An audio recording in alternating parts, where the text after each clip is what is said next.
Hi, Internet. I'm Cecilio Escobar, your broadcast and film tech from Centennial College, the Story Arts Center. I'm usually at home, but I've ventured out of the house for once. I'm here in lovely High Park. There's art. So as a Canadian, as a settler on stolen land, I think it's vital that we understand the injustices that have happened to Indigenous peoples here in Canada. As I remember it, 500 years ago when I was a kid. I'm 30, okay? I'm old. They don't teach this enough or at all. So a bit of context here. In the pre-COVID times, if you can remember a time before COVID, there were protests and blockades happening all over the country. The main issue behind this resistance was the construction of the Coastal GasLink pipeline, 190 kilometers of unceded Wet'suwet'en territory in British Columbia. But other important concerns include Indigenous land rights and titles, the actions of the police, and the environmental impact of energy projects during this current climate crisis. It's freaking hot. These protests are a good example of what has and is still happening to Indigenous people, just like the films we'll talk about today. In this video, it won't be an exhaustive look at Indigenous history. This should be used as kind of a jumping off point for your learning. I'm going to stick to more recent history in the 20th and 21st century, but these films will speak of the larger history of colonization and of a longer history of Indigenous peoples. I also made sure to make these films accessible, so the majority of them are free online, except for one that will be $6 to Apple. Okay, let's get started. The first film is called One Day in the Life of Noah Piugattuk. Was shot in Inuit Nunavut, the homeland of the Inuit in Canada, on the island of Kapuvik in Nunavut. The film dramatizes a true story of Noah, an Inuk leader and hunter.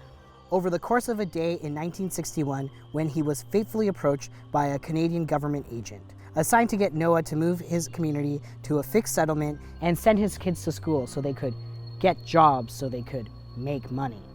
This film is hilarious. I literally laughed out loud at the miscommunications between Noah and the government agent. It's so good, but there is a sense of foreboding to the whole film.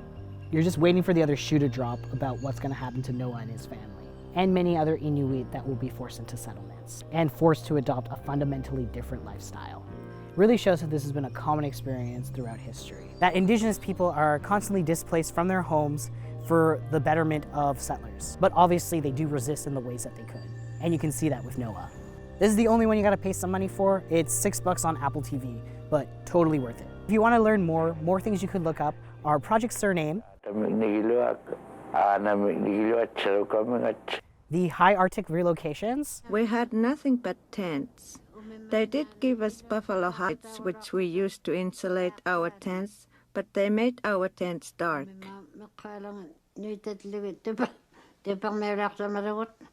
And the Husky Dog Slaughter.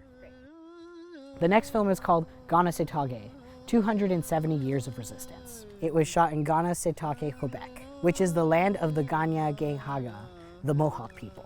The Abenaki director Inuit-Inuit is a powerhouse of a filmmaker. She's been making films about Indigenous issues since the 1970s. She describes the basic purpose of her films is for her people to have a voice, no matter what they're talking about, whatever it has to do with their existence being recognized, or wherever it has to do about speaking about their values, their survival, their beliefs, that they belong to something beautiful, and it's okay to be an Indigenous person in this country. Inuit-Inuit, at times with a small crew, at times alone, spent 78 days behind Kanehsatake lines, filming protesters resist the Quebec police and the Canadian Army.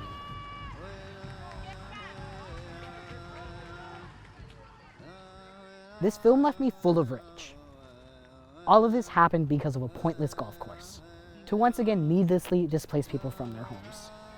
I'm gonna be honest with you, it was really hard to watch this film, to see the injustices faced by the Mohawk people, to protect what is rightly theirs. One passenger, an elderly man, later suffered a heart attack and died.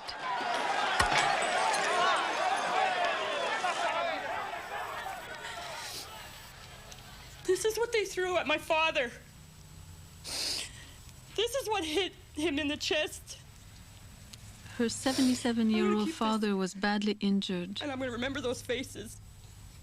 This film is available on NFB, as well as many of Alanis's films. To continue talking about injustices, let's talk about the film Nîpawistamâsowin, We Will Stand Up.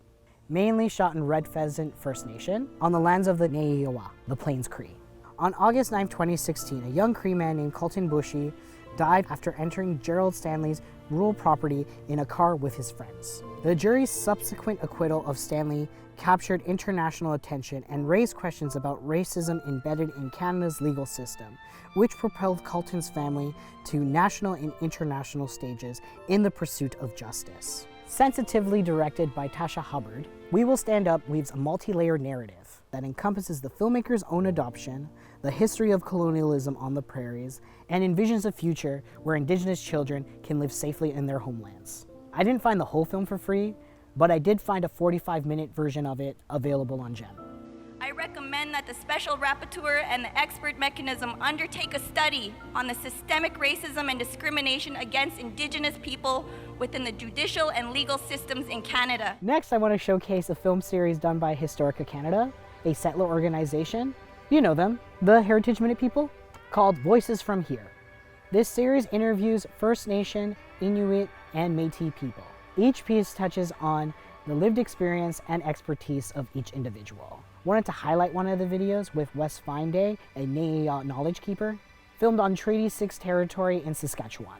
In this piece, he discusses his resistance to colonial violence and his lifelong work with medicine, oral history, and ceremony. But now again, it's a time to begin to teach those people who want to relearn what we've left behind, because they understand how important that is. There are a bunch of interviews in this series, beautiful and powerful stories of resilient people. The whole series is available on YouTube. I'll have this and the rest of the films in the description.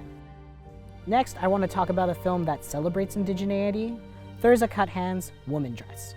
Before Europeans arrived, a two-spirit person named Woman Dress travels the plains, gathering and sharing stories.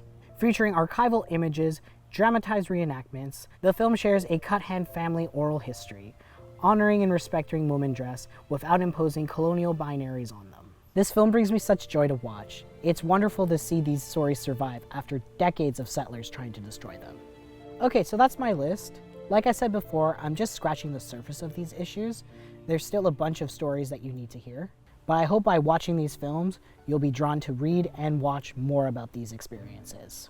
These issues have been around since the settlers got here, and they're not going anywhere until settlers learn about the atrocities and injustices faced by Indigenous people, and what can be done to rebuild relationships. I didn't even get into residential schools, and how from the 1950s to the 1990s, the government legit took children from their parents and put them in foster homes or up for adoption. Look that up if you don't know. Some of the stories in Voices from Here are with survivors. Or the Highway of Tears in British Columbia. Seriously, look that one up. I could have made a feature-length film just about the films about the resistance to the injustices that Indigenous people face here in Canada. To watch more Indigenous content, I highly recommend the film festival Imaginative that will be online this fall. Like I said before in my previous video, passively learning is the first step. We have to look at ourselves and how we benefit from the marginalization of Indigenous people, and we have to look at our government and how they have tried and continue to erode people's lands, culture, and sovereignties. Learn how you can support long-term and community-based programs. Think about how you can educate your peers and family members about Indigenous histories and perspectives. But also, make sure you amplify Indigenous voices without speaking on people's behalf. I'll add more links in the description of places you can donate and to continue learning with. Okay, so that's it for today. Hope you enjoyed this video. Until next time, bye.